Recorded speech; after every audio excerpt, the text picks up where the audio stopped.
প্রিয় দর্শক, আজকে আমি আপনাদের স্বাগত জানাচ্ছি। আমি শাখাওয়াত হোসেন সেলিম। আজ আমাদের অতিথি যুক্তরাষ্ট্র প্রবাসী বিশিষ্ট কবি, লেখক ও কমিউনিটি অ্যাক্টিভিস্ট জুলি রহমান। জুলি, আপনাকে স্বাগত। আপনাকে অসংখ্য ধন্যবাদ। ধন্যবাদ আমাকে মিলেনিয়াম টিভিতে আনার জন্য। আমি নিজেকে খুব ধন্য মনে করছি যে আজকে আপনার সঙ্গে আমি বসতে পেরেছি।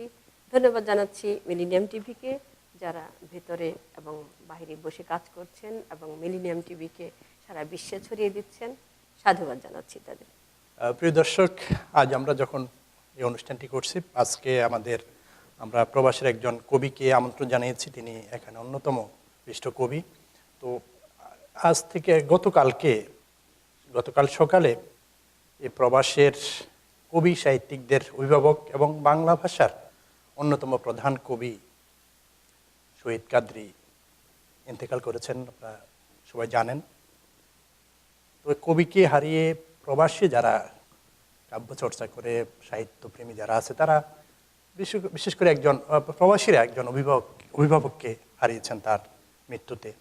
আমরা গভীর শ্রদ্ধা জানাই, তার আত্মার মাগফিরাত কামনা করছি। আমরা তাকে আল্লাহ যেন বেহেশত নসিব করেন, আমরা সেই কামনা করি। তো আমরা প্রথমে যে বিষয়টা দিয়ে শুরু করবো। জুলি আপু, আপনি প্রবাসে দীর্ঘদিন সাহিত্য চর্চা করছেন, কবিতা লিখছেন এবং লেখালেখির সাথে আপনি খুব সক্রিয়ভাবে সম্পৃক্ত। এবং কবির যে শহীদ কাদরীর একটি কবিতা সন্ধ্যা নামে যে আসরটি দীর্ঘদিন ধরে প্রবাসে চলছিল, সেখানে আপনি নিয়মিত যেতেন।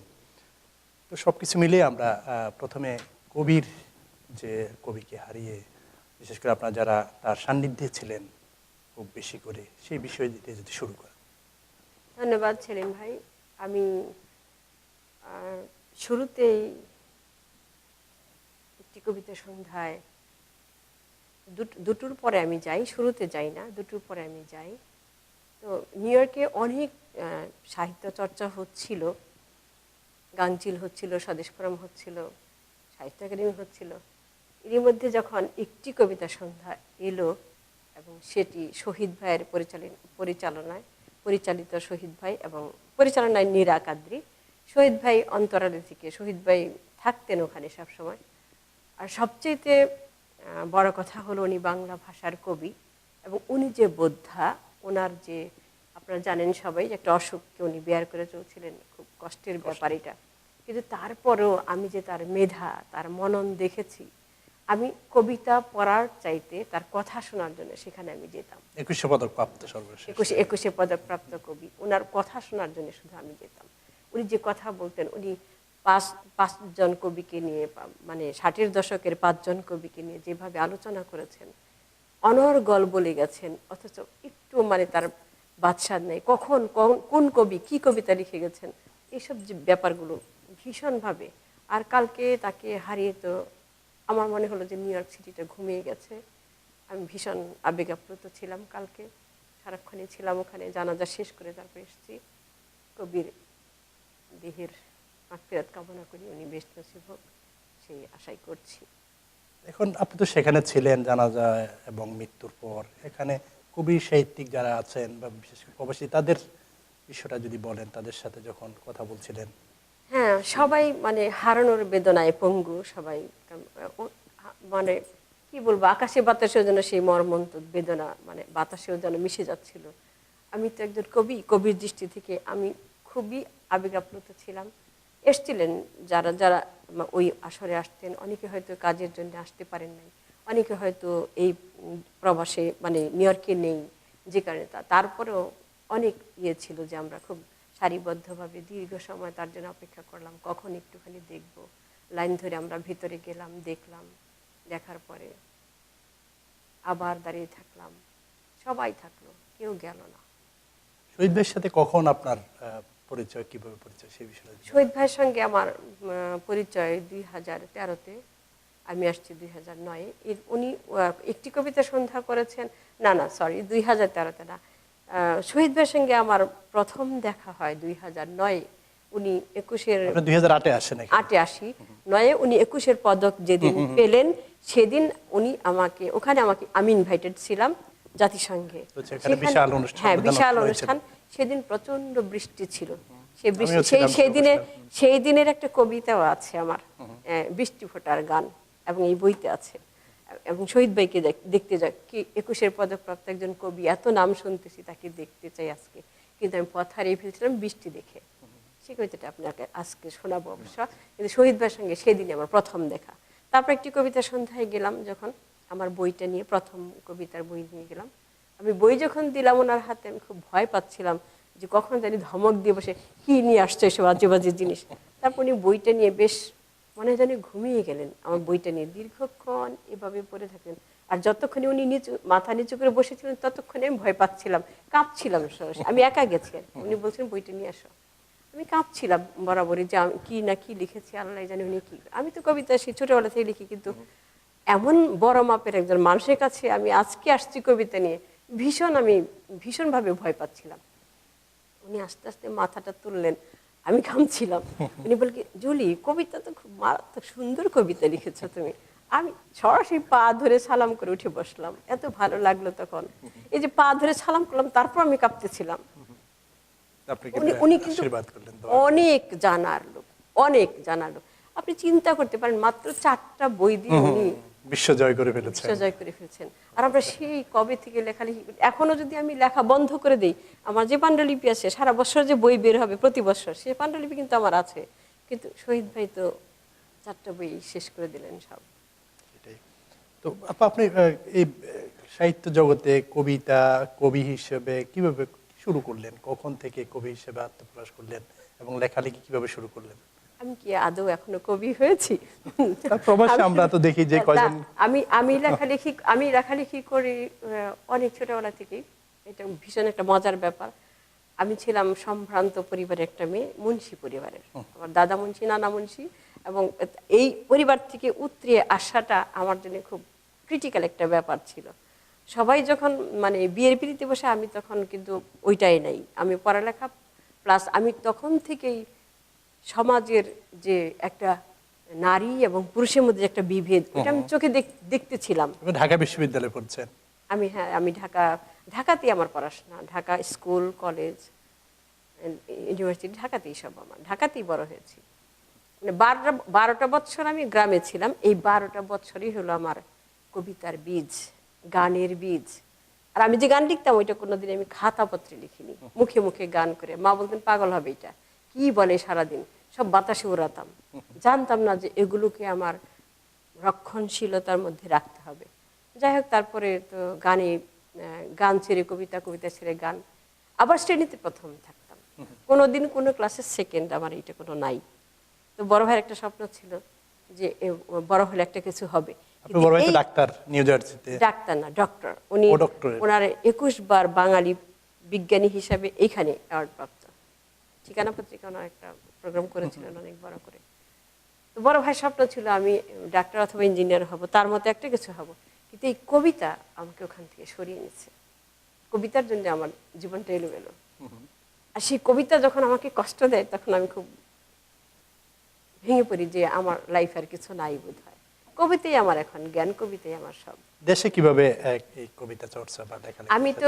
আমি যখন প্রথমে আমি স্কুল দেয়ালিকায় লিখি, এবং দেয়ালিকাগুলো আমার হাতে করি। এই কবি শামসুর রহমানের সাথে আমি 86 সনে সাহিত্য করেছি। শামসুর রহমান আসছিলেন আমাদের করে, তখন আমি তিতুমির কলেজের স্টুডেন্ট। ওনার কবিতা আমি তখন পড়ি, ওনার কবিতা আমি পড়ি তখন একটা সরাসরি স্টেজে উনি বসা এরশাদের সাথে, তখন পড়ি আর কি। এরপরে মহাদেব শাহ, তারপরে কবিতা করেছি নির্মলেন্দ্র গুণের সাথে করেছি। আরো বলি, তারপরে তো মেয়েদের জীবনটা তো উত্থান পতন আছে, বিয়ে করে পরের ঘরে যাও। কিন্তু কবিতা স্টপ হয়নি, গান কখনো স্টপ হয়নি। চলে গেলাম সৌদি আরবে স্বামীর সাথে। 4টা বছর ছিলাম এখানে, আমি টিচার ছিলাম স্কুলে। তো হাজব্যান্ডের সাথে চলে গেলাম, তখন ওখানে আমি থাকবো না, গৃহবন্দী ওখানে। মানে আমি একজন টিচার, এত মানে একটা ইসের সাথে থাকি। আমি ঢাকা লেডিস ক্লাবের একজন কিছু ছিলাম। তো তারপরে যখন সৌদি আরবে আমার হাজব্যান্ড নিল আমাকে, ও চলে যায়, আর সন্ধ্যায় ঘরে ফিরে আমি একা। মানে আমার তখন আমাকে কালকে পাঠাও, আমি থাকবো না এখানে। তখন আমার ছোট মেয়ের বড় মেয়ের বয়স হলো 6, ওকে স্কুলে দিলাম। আমি কিভাবে লেখক মানে মানে আরো প্রসারিত প্রবাসী হলাম সেটা বলছি। তো স্কুল ম্যাগাজিন বের হয়েছে একটা, ওর স্কুলে গেছি বার্ষিক ক্রিয়া সৌদি আরবে। সৌদি আরবে ক্রিয়া প্রতিযোগিতায়। তখন ওখানে ওই একটা ম্যাগাজিন আমার হাতে কেউ দিল। তো ওই ম্যাগাজিনে দেখি কবিতা, তো কবিতা পড়ে আমি বলছিলাম যে এটা কি কবিতা লিখলেন উনি, তো কবিতাই হয়নি।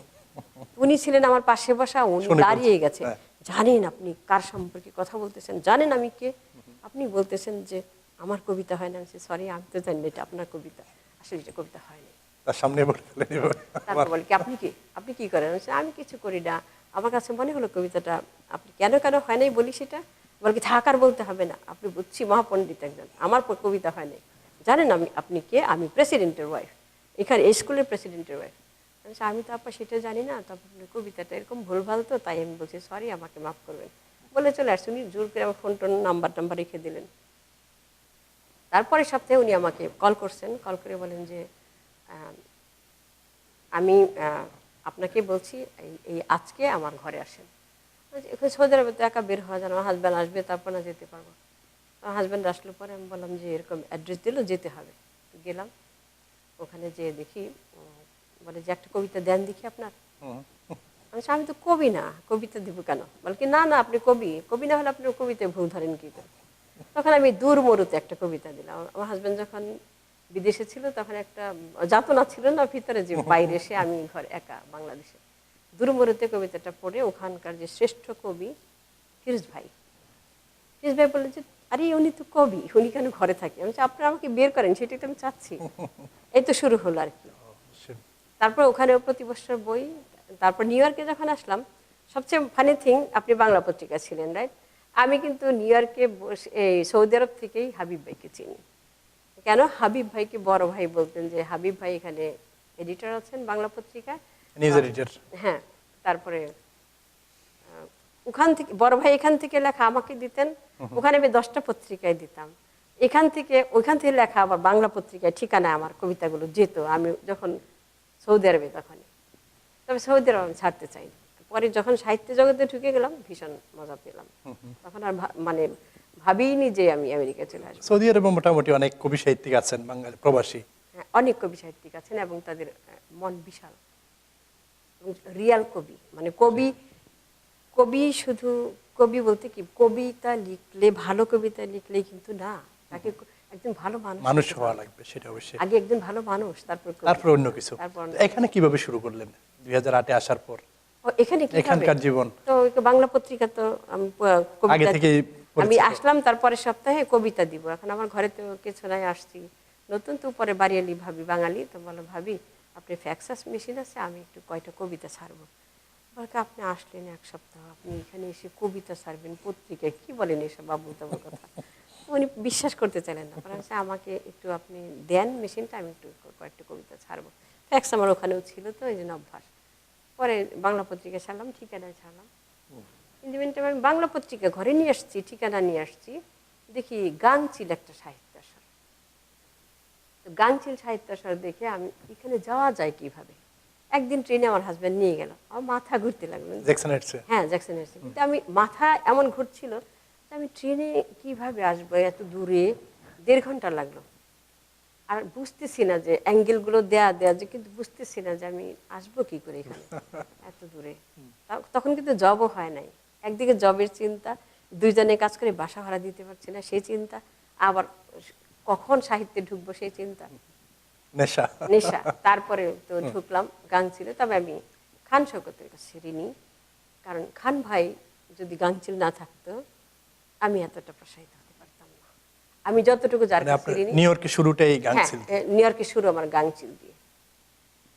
তো তারপর তো এই যে চলছে প্রতি বছর বই পড়ছি, কোনো বছর উপন্যাস, কোনো বছর কবিতা, সামনের বছর গানের এ বই। পর্যন্ত আপনার বইয়ের সংখ্যা, আবার কবিতার বইয়ের সংখ্যা? সংখ্যা, ওই যে বললাম যে আমি অত বই বের করিনি। কারণ বই কেন বের করিনি, যে আমি আরো একটু ভালো লিখতে চাই। এই আরো একটু ভালো লিখতে চাই করে আমি বই অত সহজে বের করিনি। আমি 80-র দশকে একটা কবিতার বই বের করেছিলাম, আর তারপরে আমি অনেক দিন স্টপ দিয়েছি। তারপর আবার 90-তে 90 না 98 99 এরকম একটা বের করেছি। আপনি বলছিলেন যে শহীদ কাদরীকে নিয়ে কবিতার কথা বলছিলেন, সেটা যদি একটু আমাদের দর্শকদের শোনান।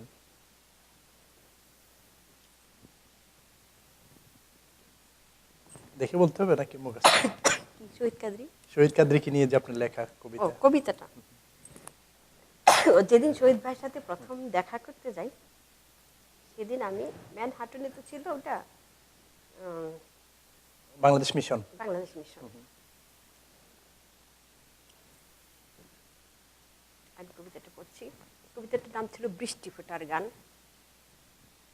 আমি হাঁটছি, পায়ের তলায় ম্যানহাটন সিটি, অদূম আকাশ, নক্ষত্র নিপুঞ্জে বিদ্যুতের খেলা, আকাশ শরীর থেকে নামছে ফুলের ধারা, চৌদিকে উপচে পড়া বর্ষার ঢল।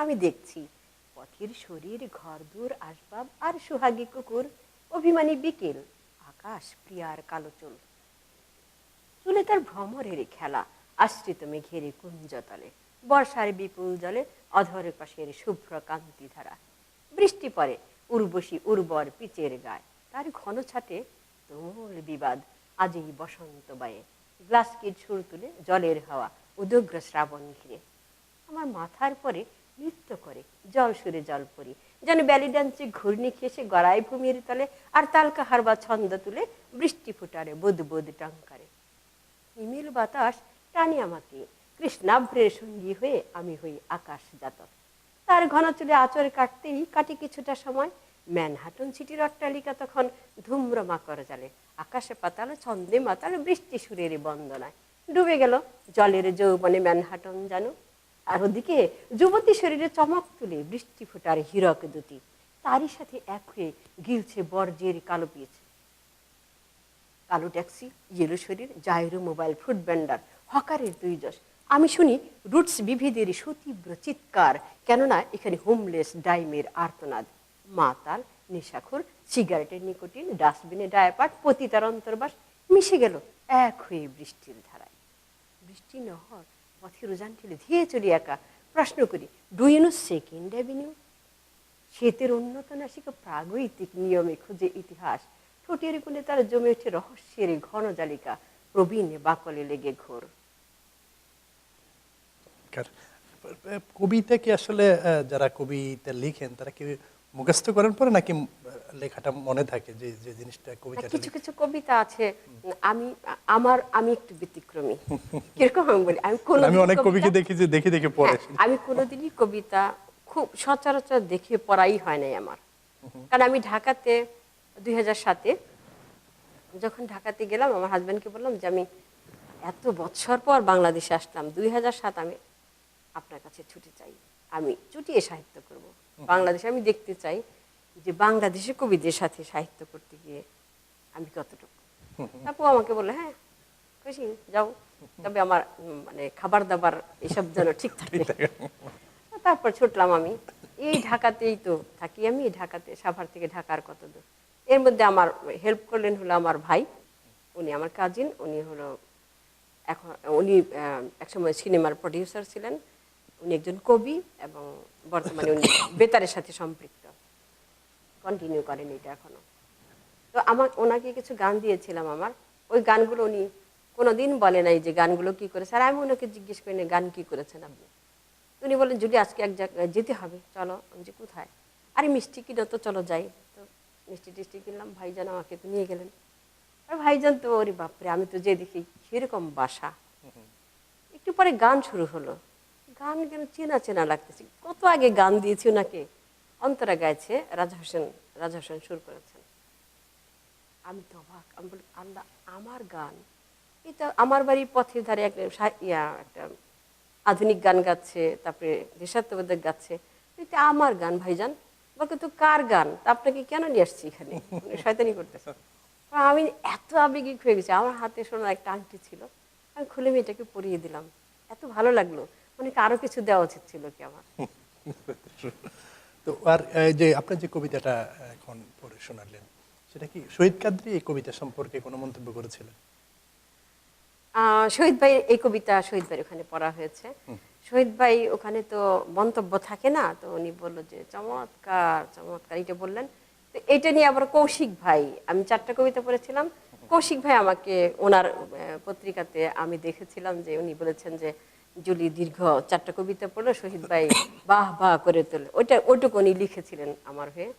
কৌশিক ভাইকে আমি খুব শ্রদ্ধা করি, ভীষণ ভালো বাঙালি মানুষ। সম্পাদক। হ্যাঁ, তারপরে এই কবিতা যখন এই বইটা বের হয়, আমি বাংলাদেশে আমার একক কবিতার অনুষ্ঠান ছিল, সেদিন আমার কবিতা পড়ার কথা ছিল 35টা, এবং 35টা কবিতায় মুখস্থ করে গিয়েছিলাম, তার মধ্যে এইটা একটা। এখন এই কবিতাটা যখন আমি পড়ছিলাম তখন ওখানে ছিলেন বিটিভির মহাপরিচালক মহামিদ, আর ছিলেন কাজী আবু জাফর, যিনি এখন বর্তমানে লাইনে আছেন কবিদের, মানে আল মাহমুদের পরেই লাইনে দাঁড়াবেন আর কি। খুব ভালো উনি। উনি এই কবিতাটার উপরে দীর্ঘ হাফ অ্যান আওয়ার এই কবিতাটার উপরেই শুধু আলোচনা করলেন। যে কবিতা যখন লিখেন, আপনি সৌদি আরবে ছিলেন, বাংলাদেশে এবং সর্বশেষ যুক্তরাষ্ট্রে নিউ ইয়র্কে থাকেন, এই বিষয়গুলো আসলে কিভাবে কোন বিষয়টার উপরে লিখবেন, এই যে ভাবটা সেটা আসলে কিভাবে আগে থেকে সিলেক্ট করা লাগে নাকি করেন নাকি? না না, আমি যেমন এই কবিতা এখানে আছে, আমি ডাক্তারের কাছে গেলাম, যে দেখি বরফ পড়ছে, ভীষণ বরফ পড়ছে এবং সন্ধ্যা হয়ে যাচ্ছে, এই বরফের উপরে তখন ওখানেই দাঁড়িয়ে আমার কবিতা হয়ে যায়, বাস মুখ যেটুকু করার সেখানেই হয়ে যায়, বাস ঘরে এসে শুধু ওটাকে কলমে কালিতে অথবা এখন তো মাউস বাটন, কম্পিউটারে লেখা। কম্পিউটার। কেউ যদি বিষয়বস্তু ঠিক করে দেয় তখন কি কবিতা লেখা যায়? হ্যাঁ, বিষয় ভিত্তিক গল্প লিখতে হয়, আমাদের ফরমাইজি লেখা আছে, যেমন এটার উপর একটা চমৎকার গল্প আছে। আমার বয়স তখন সৌদি আরব যখন, তখন ওখানে অনেক নাম করা গল্পকার ছিলেন, 40 জন। আমার গল্প নিবে না, নিবে না আমার গল্প, তো আমি নীরব, আমি সবসময় নীরব। তো ওয়াহিদ ভাই বললেন যে জুলি আপনার গল্প নিবে না। ওকে, আমার গল্প না নিলে থাক। আর আমি গল্প দিতেও ভয় পাচ্ছি, এখানে সব বোদ্ধা লোকজন, ওনারা গল্পের উপরে, আপনি নিজেও তো একজন গল্পের উপরে, আপনার কাছে গল্প দিতেই তো ভয় পাই আমি। গল্প থাক, না নিলেন, বলকি না তোমাকে গল্প দিতেই হবে। ওইটা ছিল বিষয়ভিত্তিক গল্প। সেটা হলো যে 2000 কত সালে যেন বোম ফুটলো না বই মেলাতে, ওই যে অনেক বাংলাদেশে লোকজন মারা গেল, ওইটার উপরে গল্পটা ছিল। তো আমার যে গল্প যারা নিবে না, কেন নিবে না তারা বলছে এটা আমি জানি না, কারণ আমার কবিতা ওখানে খুব নাম করেছিল।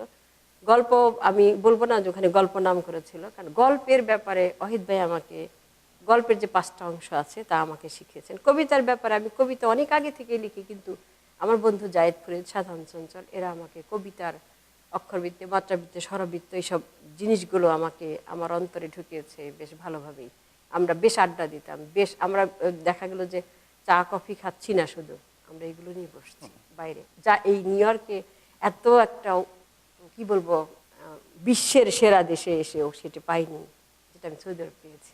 এখানে কেমন পরিবেশ? না, এখানে পরিবেশ যাই হোক, এখানে আমি যেটা দেখি যে এখন তো অনেক কবি সাহিত্যিক দেখা যায়। হ্যাঁ, এখানে কারো প্রতি কেউ আমি দেখি না ওরকম সহানুভূতিশীল, বরং এখানে কার দোষ কোনটা আছে সেটা খুঁজে বের করার জন্য বেশ,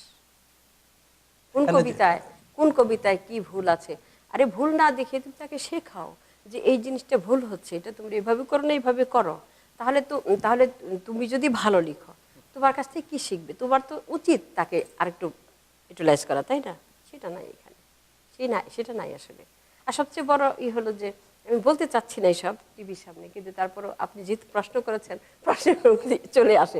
আমি চাই না যে এইসব ইসের সম্মুখীন হই, আমি লিখছি, বাস লিখছি। সেটা কি নিয়ে দ্বন্দ্বটা, কি নিয়ে যে বিষয়টা বললেন যে একজন আরেকজনকে, যে সৌদি আরবে যেমনটা ছিল এখানে কেন নাই, কি মনে হয় আপনার? এখানে হলো কি, এখানে গ্যাপটা হলো কি, এখানে হলো কেউ নিজের ঢোলটা নিজে বেশি পিটাইতে চায়, আর নিজের ঢোলটা নিজে বেশি পিটিয়েই কেউ 80 দশকের, কেউ 90 দশকের, কিন্তু আমরা যারা পেছনে পড়ে আছি আমাদের কথা তো কেউ ভাবে না। আমিও তো 80 সনে বই বের করেছি, কই আমাকে তো কেউ বললো না জুলি 80 দশকের কবি, কারণ আমি নিজে বলতে পারছি না যে আমিও 80 দশকের কবি। আমি ওরকম একজনকে পাচ্ছি না যে বলানোর জন্য যে বলো আমাকে আমি 80 দশকের কবি। এই জিনিসগুলো আমি অপছন্দ করি। এখানে কিন্তু অনেক সংগঠন রয়েছে, বিভিন্ন সাংস্কৃতিক, আমার নিজের একটা সংগঠন আছে, কিন্তু আমি এটা বলবো না সংগঠন, কারণ হলো আমার বেঁচে থাকার জন্য এটা। আমি যখন সাহিত্য একাডেমি থেকে চলে আসলাম, আমার তো বাঁচতে হবে একটা নিয়ে, আমি তো সাহিত্যিক, আমি তো সেই মানে এইটা মানে কি বলবো, এটা গড গিফটেড বলবো আমি। কারণ আমি যখন থেকে লেখালেখি করি ওই বয়সে কেউ লেখালেখি করে না, কিন্তু সেগুলো আমি ধরে রাখতে পারিনি। আপনি জানেন আমার 37টা গল্প নিয়ে গেছে, এই বইতে আছে 37টা গল্প এবং একটা উপন্যাস। এখন আমি একটা গল্প লিখতে গেলে, যে আমি ঈদের গল্প দুটো লিখেছি, আরেকটা গল্প আমি শেষ করতে পারিনি। এখন গল্প লিখতে গেলে আমাকে প্রচুর ভাবতে হয়, আর সেই ভাবনাটা আমার আসে না, এখন আগের মতো আসে না। কেন? আমি জানি না, আমার শরীরের কারণেই নাকি আমার বয়সের কারণেই আমি বুঝতে পারছি না যে গল্পটা লিখতে গেলে যে আমি অনেক ভাবতে হয়। গল্প শুরু এবং শেষ দুইটা জিনিস ভাবনা, মাঝখানে কিচ্ছু না। মাঝখানে আপনি গদবাজে লিখে যাবেন, কিন্তু গল্পের শুরুটা এবং শেষটা আপনাকে important। ভাবতেই হবে। কারণ শুরু এবং শেষ যদি ভালো না হয় তাহলে আপনার কোনো কিছুই ভালো না।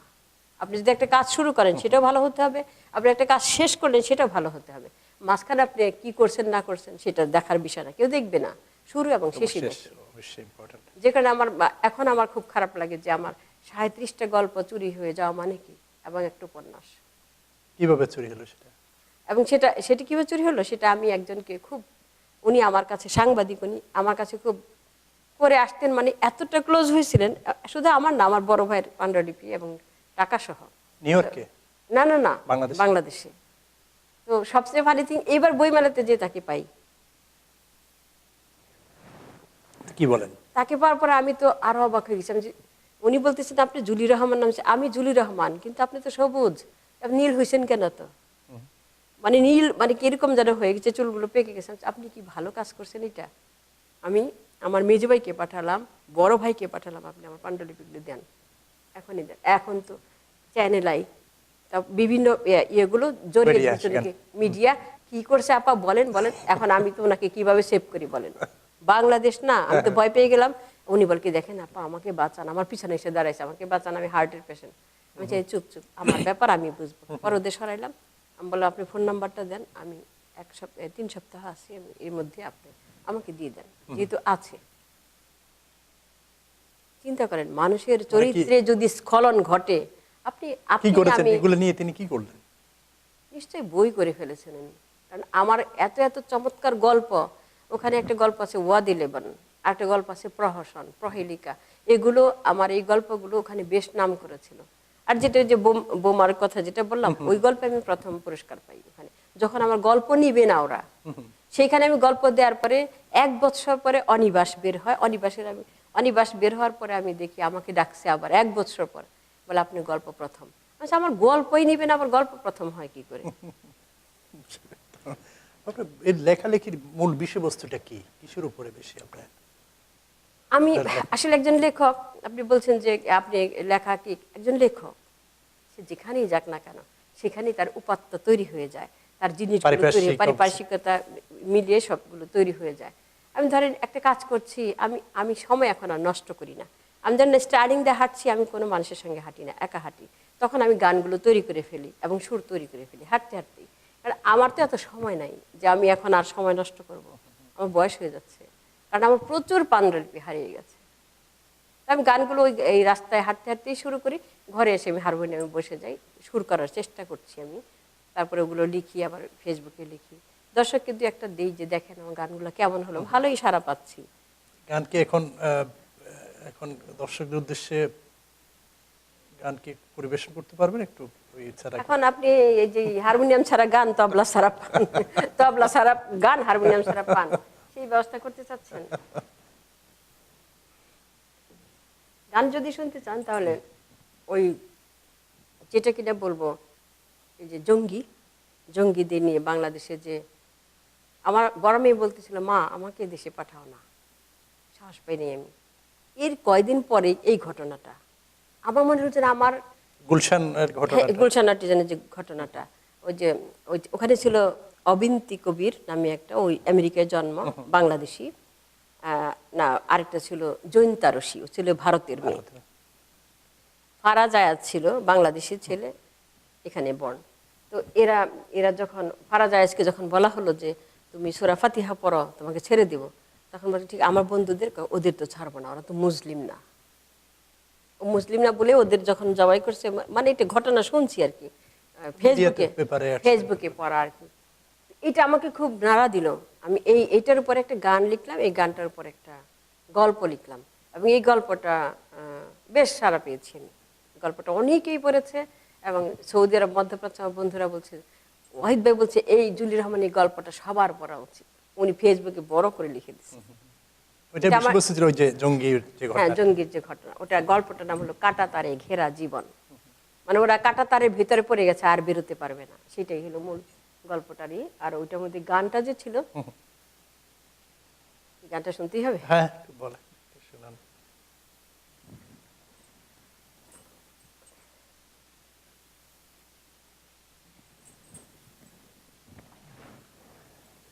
বন্ধুরে তোদের ছেড়ে যাব না, বন্ধুরে তোদের ছেড়ে যাব না, বন্ধুরে তোদের ছেড়ে যাব না। মরণ যদি আসে মরব, তবু একা হব না,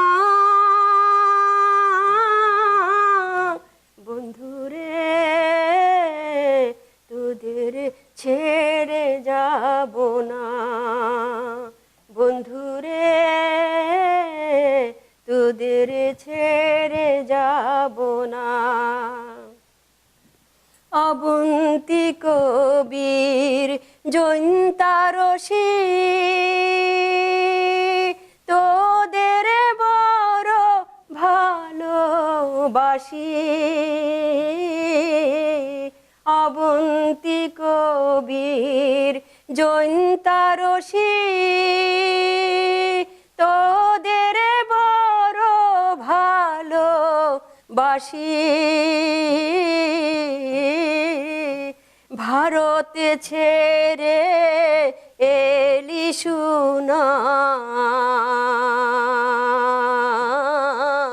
ভারতে ছেড়ে এলি সোনার বাংলায়, হারা যায় আজ মান্ত দেবে না, হারা যায় আজ মান্ত দেবে না, বন্ধুরে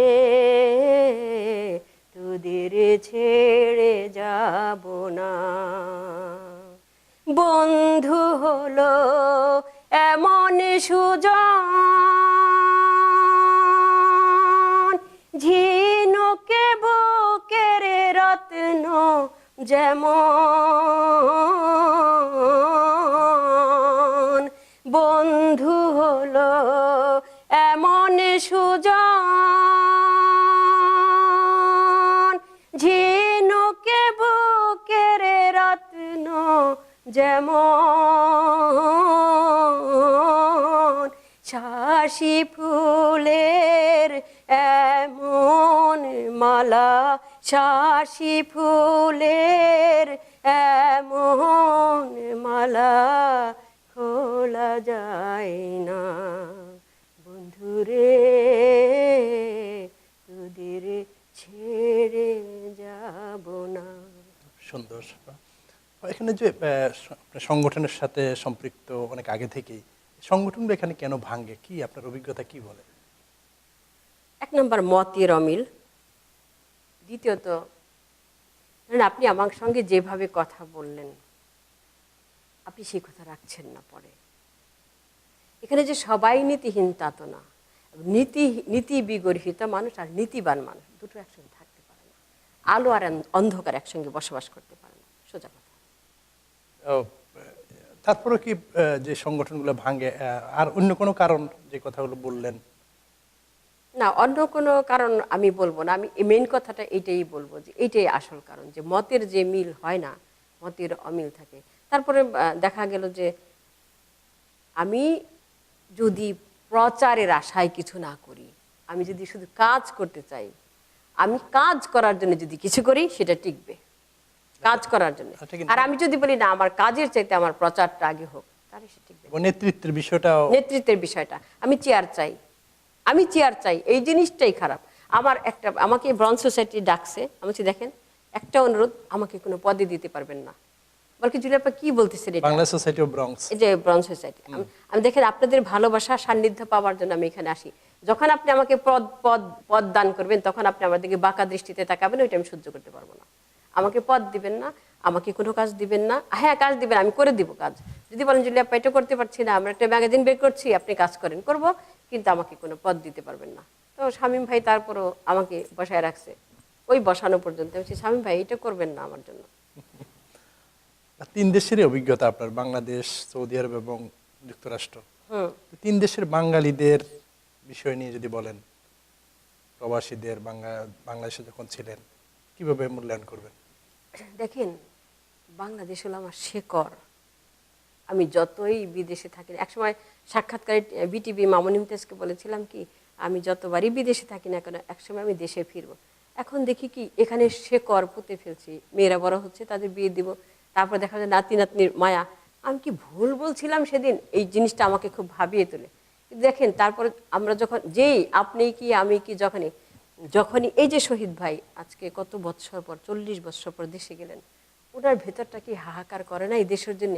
উনি এত বড় মাপের একজন কবি, উনি থাকবেন কবিদের পাশে, এখানে উনি একা, একদম নির্ভেজাল একা ছিলেন। ওনার কষ্টবোধটা আমাকে খুব পীড়া দিত, যে উনি নির্ভেজাল একাকিত্ব জীবন এখানে যাপন করলেন। উনি থাকবেন বড় বড় কবিদের পাশে, উনি এখানে থাকবেন কেন? উনি সেখানে আড্ডা দিবেন, খোলা আকাশে ঘুরবেন, চীনাবাদাম খাবেন খোসা ছড়ে। এটা না কবির জীবন। কবি তো বদ্ধ থাকতে পারে না, আর কবি এটাও মানতে পারে না তুমি এইখানে থাকো, ওখানে যেও না, ওখানে যেও, ওখানে যেও না। না, এটা তো আমার জীবন না, তুমি কে হে আমাকে বাধা দেওয়ার? আমি মুক্ত, আমি এই পৃথিবীতে, আমার হাজব্যান্ড বল কি সবাই তো নেকআপ পরে, তুমি পড়ে, আমি কি পৃথিবীতে জন্মাইছি কি মুখ চোখ মুখ ঢেকে রাখার জন্য, চুরি করে পৃথিবী দেখার জন্যে? আমি তো তা পারবো না। সৌদি আরবের যে প্রবাস জীবন, সেখানে সুখ দুঃখের বিষয় যদি একটু বলেন, যে সেখানে কোন বিষয়টা আপনার সবচেয়ে ভালো লেগেছিল আর কোন জিনিসটা খারাপ লেগেছিল? দেখুন, সব জায়গায় বিভেদ, বিভেদ এটাই বলবো যে বিভেদ প্রাচীর, আমার একটা কবিতা আছে, বিভেদ সব জায়গায়। আপনি এই কি বলবো, সামাজিকভাবে, রাষ্ট্রীয়ভাবে যেখানেই দেখেন না কেন আপনি দেখবেন যে 3টা ধাপ আছে মানুষের: নিম্নস্তর, মধ্যবিত্ত, উচ্চস্তর। এখন এই নিম্ন স্তরের মানুষগুলো যখন মধ্যপ্রাচ্যে যায়, আমি অনেক সাক্ষাৎকার আছে ওখানে, আমার অনেক গল্প আছে ওখানে আমার, যারা একদম নিম্ন লেবার শ্রেণীর, তাদের আমার মনে হয় তাদের দেশ ত্যাগ করা উচিত না। মানে তারা যে ডেজার্টে কাজ করে, আমি অনেক ডেজার্টে বেড়াতে গিয়ে আমি তাদের লাইফ স্টাইল নিয়ে যে লেখালেখি করছি, পত্রিকায় বিভিন্ন 10টা পত্রিকায় পাতা ভরতাম আমি, তাদের নিয়ে আমি বহুত লেখা লিখেছি। কিন্তু এই যে তাদের যে জীবন, তাদের যে লাইফ স্টাইল দেখেছি, তাতে ভীষণ রকমের কষ্টের। শ্রমিক শ্রেণী যারা, আর যারা ধরেন আমার হাজবেন্ড ছিলেন, উনি অফিসিয়াল জব করতেন, আরো যারা আরো বড় চাকরি করে, তাদের জীবনটা অন্যরকম। ঠিক একই রকম আপনি এখানেও দেখেন না, এখানেও যারা অনেক আগে আসছে, পড়াশোনা করে একটা জায়গা দখল করে নিছে, তাদের লাইফটা দেখেন। আর যারা ফাস্টফুডে জব করতেছে, যারা বিভিন্ন জায়গায় জব করে, তাদের লাইফটা দেখেন। সব জায়গায় কিন্তু এটা এখন আপনার যোগ্যতা আপনাকে কোথায় নিয়ে যাবে সেটা হলো আসল, যোগ্যতাটাই আসল। বিদেশের ব্যাপারে যোগ্যতাটাই আসল। আপনি যতটা যোগ্যতা অর্জন করতে পেরেছেন, আপনার লাইফটা ততটা প্রসপার হয়েছে, তাই না? তো সেখানে সেই বিষয়টা আপনাকে বেশি দুঃখ আমাকে মধ্যপ্রাচ্যে যেটা পীড়া দিয়েছে, আমি এক লোকের সংবাদ পেলাম যে সে ডেজার্টে আছে, 7 দিন না খেয়ে আছে, তার কোনো চাকরি নেই, ফ্রি ভিসায় আসতে। তারপর আমি দৌড়ে সেখানে গেলাম, আমি আমার হাজব্যান্ডকে বললাম যে এই সপ্তাহে আমাকে নিতেই হবে এনিওয়ে। গাড়ি দিয়ে গেলাম, যে দেখি তার পাগুলো এরকম ফেটেছে, পায়ের নিচে, আর মুখ এরকম ফেটেছে। মানে ওই যে ডেজার্টে থাকে, ডেজার্ট হলে এরকম যে ওখানে বৃষ্টি তো হয় না, মরুভূমি, আর যখন ঝড় ওঠে, ওই ধুলি ঝড়টা যখন গায়ে লাগে তখন গায়ে ফুসকা পড়ে যায়, বালুটা গায়ে বসে বালুটা পা ফাটিয়ে দেয়। আর এটা খুব গরম হাওয়া। আর ওখানে যারা থাকে তারা তো জানে যে এইভাবে আমাদের বসবাস করতে হবে, কিন্তু এই ফ্যাসিলিটিটা বাঙালি পাচ্ছে না, কারণ তাদের তো আয় নাই, নিম্ন মানের আয় তাদের, যেখানে এগুলো নিয়ে। আর যারা বাংলাদেশ থেকে যে সমস্ত কাজের মেয়েগুলো আসে মধ্যপ্রাচ্যে, তাদের নিয়ে আমি লিখেছি। এয়ারপোর্টে যেয়ে দেখি 3টা মেয়ে খুব কাঁদছে। কেন কাঁদছো তোমরা? বলকে আমরা 7 দিন বাথরুমের পানি খেয়ে তারপরে ফেরত যাচ্ছি বাংলাদেশে। কেন? মানে আমাদের যে কথা বলে নিয়েছে, দালালের খপ্পরে পড়ে আসছে। গলা কাটা ভিসা, এগুলো মানে অহরহ মধ্যপ্রাচ্যে এগুলো বেশি হচ্ছে। আমেরিকাতে আসছে লোকজন, এদের এদের লাইফ তো আলাদা। এখানে তো মানে কি বলবো, শিক্ষিত লোক ছাড়া তো এখানে আসে না, কিন্তু ওখানকার জীবনটা এরকম, যারা একদম নিম্ন মানে খুবই খারাপ অবস্থা, তাদের লাইফটা খুবই খারাপ। এখানে আপনার সুখ দুঃখের বিষয় যদি বলেন এখানকার প্রবাসীদের, এখানে লেখক হিসাবে, কবি এখানে হিসাবে। প্রবাসীদের সুখ দুঃখ অবশ্যই আছে। কারণ হলো এখানে ওই যে বললাম যে যোগ্যতা, যতক্ষণ আপনি যোগ্যতা অর্জন না করতে পারবেন ততক্ষণ তো আপনার লাইফ নেই। আপনার বাসা ভাড়ার চিন্তা, আপনার খাওয়া দাওয়ার চিন্তা, আপনার সোসাইটি মেনটেন করার চিন্তা, কারণ আপনি তো এখানে নিম্ন স্তরের মানুষ না। আপনি বাংলাদেশ থেকে নিম্ন পক্ষে তো বিএ পাশ করে আসছেন এখানে, এখানে তার আপনি মূর্খ একটা লোক না, আপনার একটা মান সম্মান আছে, তাই না? এখন এখানে যখন আপনি নিজেকে প্রতিষ্ঠিত করতে যাবেন, দাঁড় করাতে যাবেন, তখন আপনার এটা ভাবতেই হবে যে আমার এই আনুষঙ্গিক জিনিসগুলো আমার প্রয়োজন, এগুলো আমার দরকার। আর তখন যখন এটা হয় না, তখন আপনি বন্ধুর থেকে সরে যাচ্ছেন, তখন আপনি সমাজ থেকে সরে যাচ্ছেন, একা হয়ে যাচ্ছেন। আর এই নির্ভেজাল একা কিন্তু অনেকের আমি জীবন এরকম দেখেছি যে একা। আরেকটা দিক খারাপ, সেটা হলো এখানে অনেকেই বাবা মা আনেন বৃদ্ধ বয়সে। আমি পার্কে বেড়াতে যাই না, আমি যাই দেখতে লোক, আর আমি কবিতা গান তৈরি করতে যাই। তো ওখানে যে আমি অনেক বাবা মাকে পাশে যেয়ে বসি যে কেমন আছেন আপনারা, ভালো আছেন, এখানে আসছেন কেমন লাগে? কার মা বলো না এখানে তো ভালো লাগে না, সময় কাটে না, সময় কাটে না। এখন এদের কর্মসংস্থান তো নাই, ছেলে হয়তো কাজে চলে গেছে, বউ কাজে চলে গেছে, এই বৃদ্ধ মানুষটা কিভাবে সময় কাটাবে সারাটা দিন, সারাটা সময়? এই একটা মানে আমার মনে হয় এগুলো না করাই ভালো। বাঙালিদের আমি বলবো না করাই ভালো। সেদিন আমি মাইগ্রি অ্যাভিনিউতে হাঁটছিলাম, হঠাৎ করে পিছন থেকে একটা মা, আমি না এই গাছ থেকে এই যে শাক তুলেছি, তুমি নিবা? তা আমি মুখে দিই, আমি আপনি মেকআপটা খুলেন তো আপনার দেখি, দেখি একদম বুড়া মানুষ, মানে এত মায়া লাগলো যে কত, মানে $5 দেন, আমি $5 দিয়ে দিলাম তাকে। আপনি নিজে করেছেন? হ্যাঁ আমি নিজে। আপনি ছেলের বাসায় থাকেন না মেয়ের বাসায়? ছেলের বাসায়। এবার চিন্তা করেন, সে তার সময় কাটানোর জন্য, তার ইয়ে করার জন্য, তার 2টা পয়সা ইয়ের জন্য অনেক কিছু প্রয়োজন পড়ে না? বুড়া মানুষের তো দরকার পড়ে, এক পান লাগে, মানে অনেক ধরনের স্বভাব অভ্যাস থাকে মানুষের, অনেক কিছু মন চায় করতে এই বয়সে। তো এই জিনিসটা আমার খারাপ লাগে যে কেন এদেরকে টেনে এনে অযথা হয়রানি। এরা তো বাংলাদেশে ভালোই আছে, ভালোই ছিল, তাই না? এখানে যারা আসছে তারা তো একটা সন্তান না, তাদের তো বাংলাদেশে আরো সন্তান আছে, থাক না তারা তাদের কাছে সুখে শান্তিতে। মানে প্রবীণ যারা আছেন, হ্যাঁ, তাদের আসলে এখানে থাকা, এখানে এই তো প্রবীণ যারা আছেন, যাদেরকে এই যে টেনে হিস্ট্রি এখানে নিয়ে আসেন, আসার পরে মানে তারা ভালো নেই।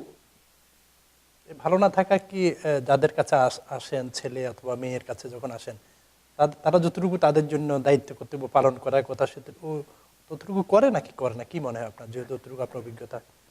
আমি যতজন মানুষের পার্কে যেয়ে পেয়েছি, তাতে আমি যে একটা করুণ একটা দীর্ঘশ্বাস পেয়েছি। হয়তো অনেকেই লজ্জায় বলতে চায় না, বলে না ঘরের কথাটা। আবার অনেকেই মানে যারা একটু মানে কি বলবো, একটু গ্রাম অঞ্চল থেকে আসছে, তারা তো একটু ফ্রি থাকে, তারা হয়তো সহজ বলেই সরল। দেয় সহজ সরল।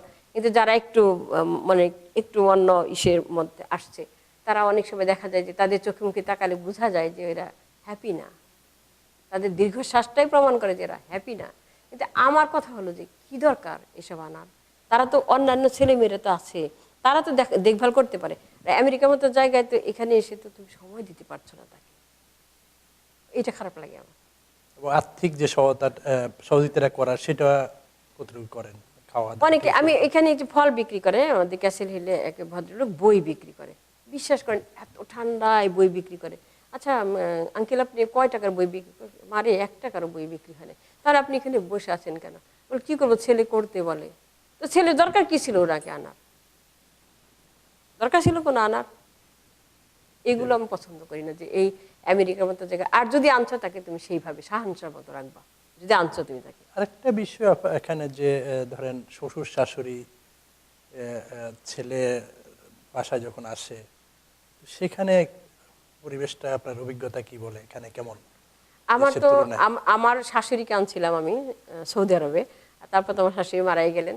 তো আমার শাশুড়ি সাক্ষাৎকার নিয়েছিলেন অনেকেই, যে বউ কিরকম কি করলো, বউ তো কবি।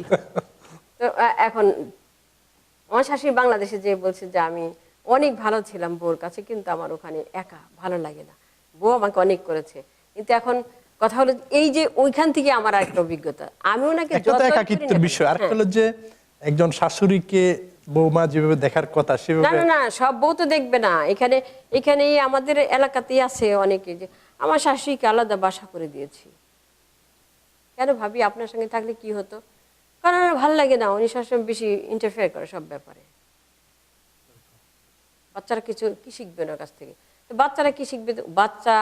বাচ্চারা কি, বাচ্চাদের আদর পাওয়ার জন্যই তো তাকে আনা, তাই না? বাচ্চারা যাতে গ্র্যান্ডমার কাছে গ্র্যান্ডপার কাছ থেকে আদর পায় সেই জন্যই তো তাকে আনা। যে বাঙালি সংস্কৃতির যে একটা অংশ, হ্যাঁ, সেই সেই জন্যই তো আনা। কিন্তু এখানে এটা তো সেটা হচ্ছে না। উল্টা আরো বাচ্চাদেরকে তুমি শিখাচ্ছ যে দাদা দাদি থাকা যাবে না বাসায়। কি লাভ এগুলো এনে? লাভ? নানা নানি থাকতে পারবে, এরকম এরকম একটা কথা কেউ নানা কেউ নানি, বলেন নানা যে নানি, নানা নানি থাকতে পারেন, দাদাই থাকতে পারেন, এরকম কোন বিষয় আপনার অভিজ্ঞতা নানা আছে? নানি থাকতে পারে কিনা আমার আমার এই ধরনের অভিজ্ঞতা নাই যে নানা নানি, কারণ আমার নিজের মা নাই, শাশুড়ি নাই, কেউ নাই, আমার এই ধরনের অভিজ্ঞতা নাই যে নানা নানিরা থাকে, দাদা দাদিরা থাকে না। আমার পাড়া যতগুলো বউ আছে, আমি কয়েকজনকে চিনি যারা বলতেছে যে আমার শাশুড়িকে আলাদা বাসা করে দিয়েছি। তারা, ও ছেলে আবার গর্ববোধ করে আমি আমার বাবাকে আলাদা বাসা করে দিয়েছি। কারণটা কি বলে?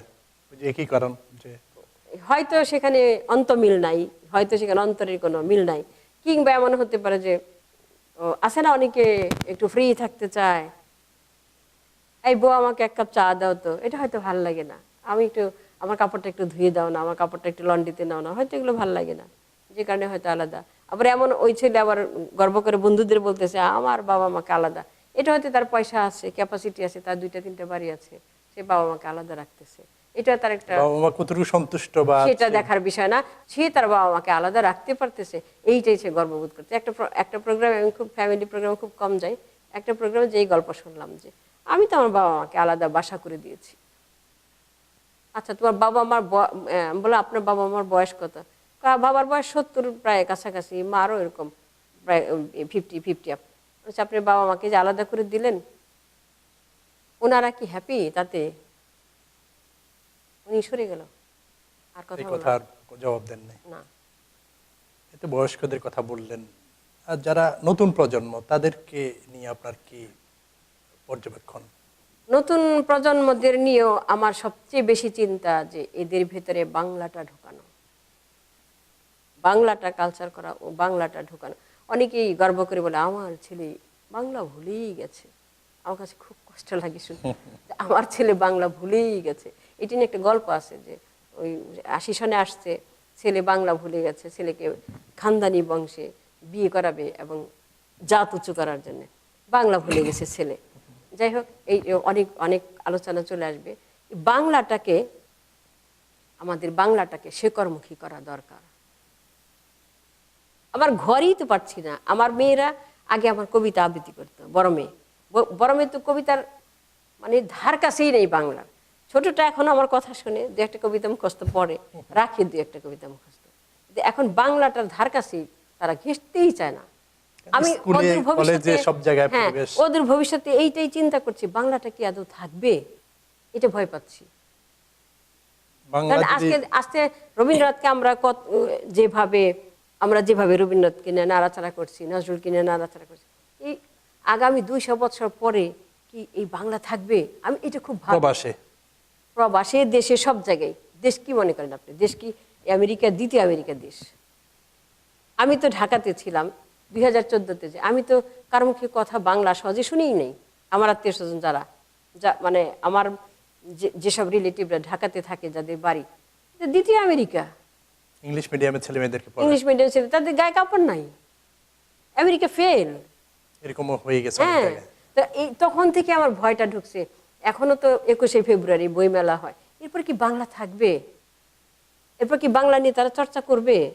কিন্তু প্রবাসী কি এমন কোন উদ্যোগ রয়েছে কিনা? আপনারা তো অনেক সংগঠনের সাথে সম্পৃক্ত, যে বাংলাকে ধরে রাখা, বাংলা সংস্কৃতিকে লালন করা, এরকম কোন উদ্যোগ কি? জানেন, আমেরিকাতে এসে আমি পাগল ছিলাম, একরকম পাগলই ছিলাম। আমি 21শে ফেব্রুয়ারি আসলে ঘরে ঘরে গিয়ে বাচ্চাদেরকে এই সরে সরে লিখে দিয়ে আসতাম, ঘরে ঘরে ঢুকে।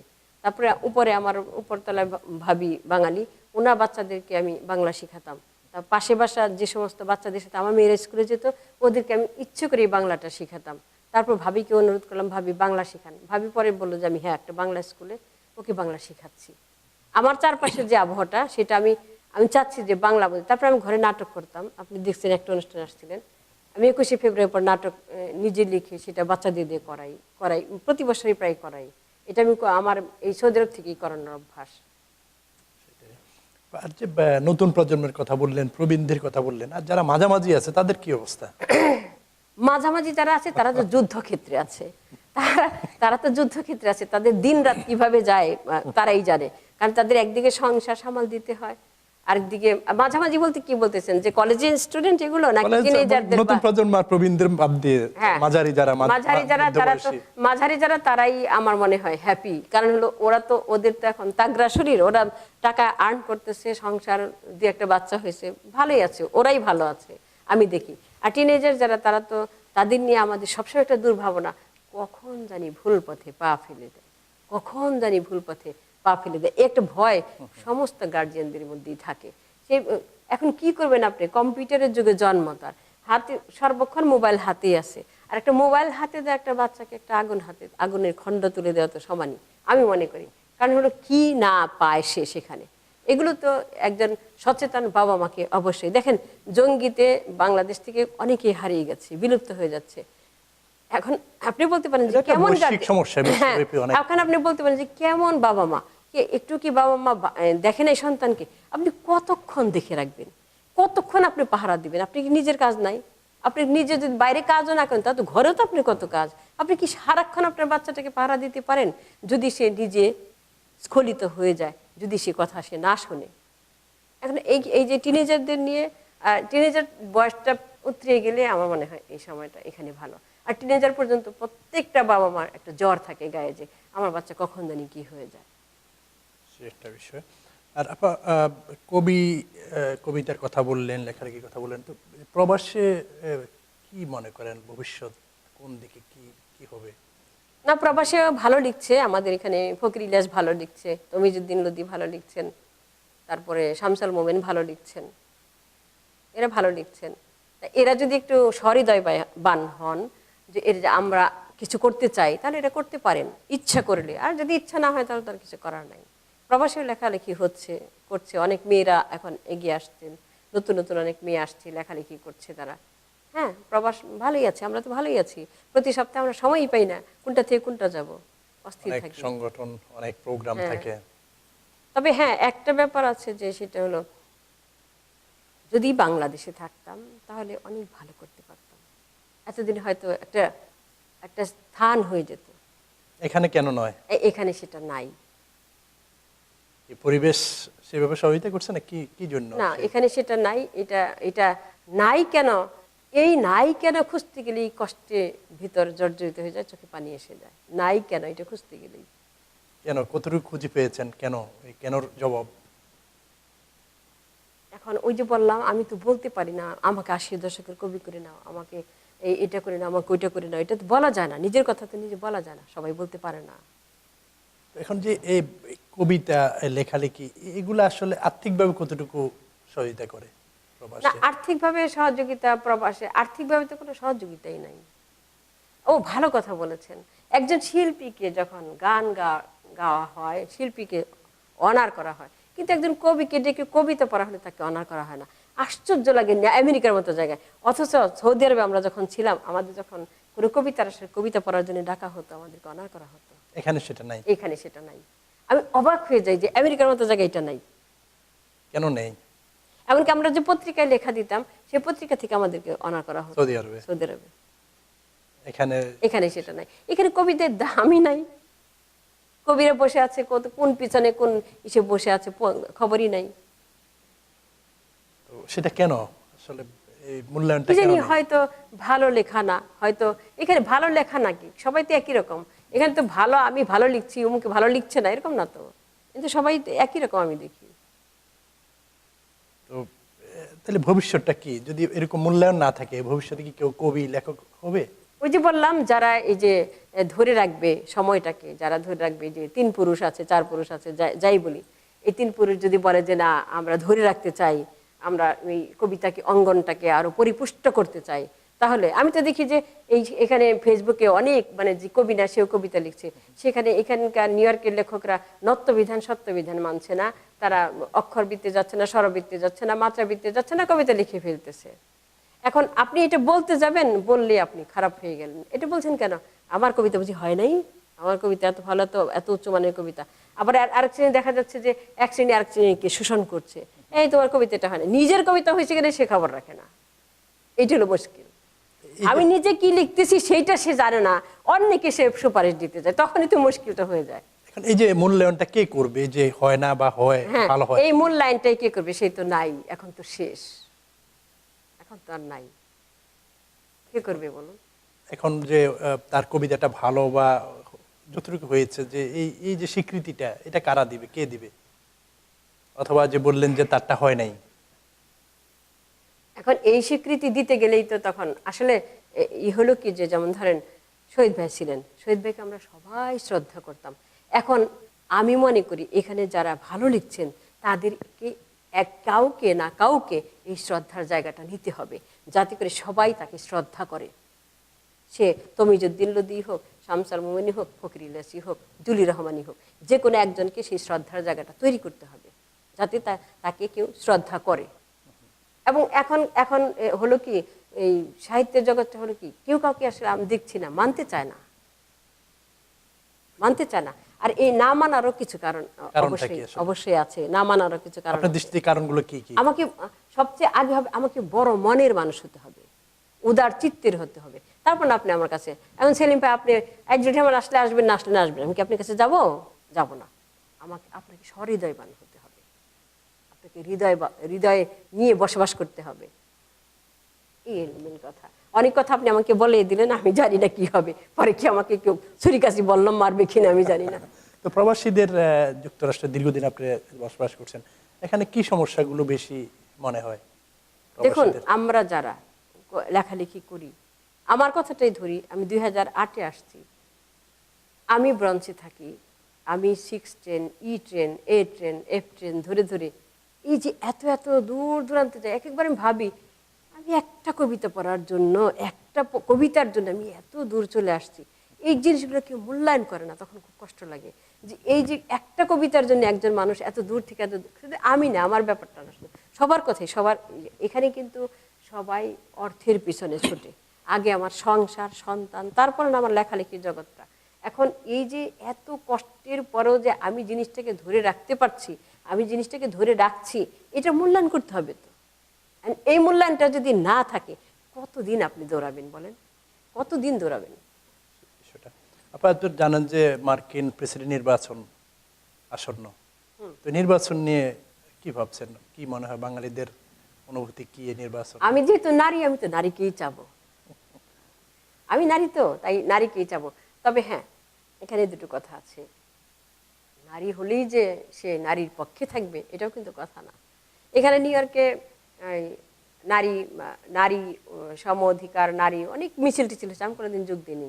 কারণ হলো কি, একজন পুরুষ বহন করে 20 পাউন্ড, আমি বহন করতে 10 পাউন্ড, আমি কোন সাহসে নারী অধিকার নিয়ে দাঁড়াবো সেখানে, সম অধিকার নিয়ে দাঁড়াবো?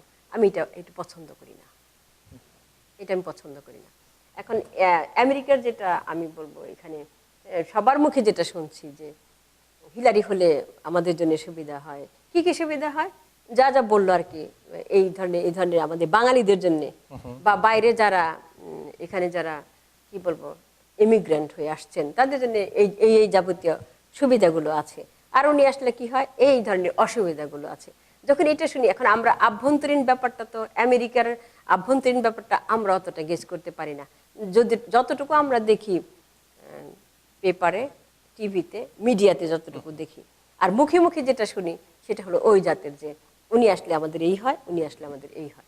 এখন যখন আমি দেখবো যে উনি আসলে যদি আমাদের এইটা হয়, তাহলে তো ওনাকে আমার দরকার। যেমন কি সুবিধা অসুবিধার যে কথাটা বললেন, তো ওনার ট্রাম্পের মধ্যে, হ্যাঁ, ট্রাম্পের মধ্যে যেটা শুনি সেটা হলো যে উনি একটু সেলফিশ, উনি ব্যাংক ক্যারাপসি করছে অনেকবার নাকি, এই ধরনের একটা বাজে আছে, বদনাম আছে ওনার।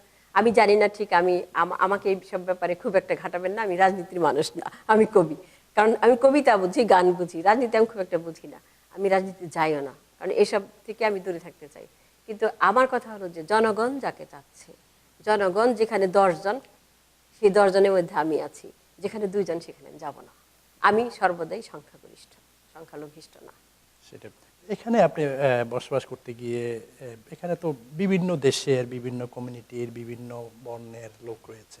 অন্যদের সাথে যেভাবে সম্পর্ক, কতটুকু বাঙালিরা সে সম্পর্ক মেনটেন করতে পারে, বা কতটুকু প্রতিবেশীর সাথে মিলেমিশে চলার মতো? এই একটা ইম্পর্টেন্ট কথা বলছেন। আমি যে অফিসে, আমি যেখানে কাজ করতাম সেখানে সবাই খ্রিস্টান, সবাই মানে ওদের ধর্ম খ্রিস্টান। আমি ভেবে পাই না, মানুষ বলে মুসলমান না হলে সে ভেস্তে যাবে না। তাহলে ঈশ্বর ওই লোকটার বিচার কিভাবে করবে?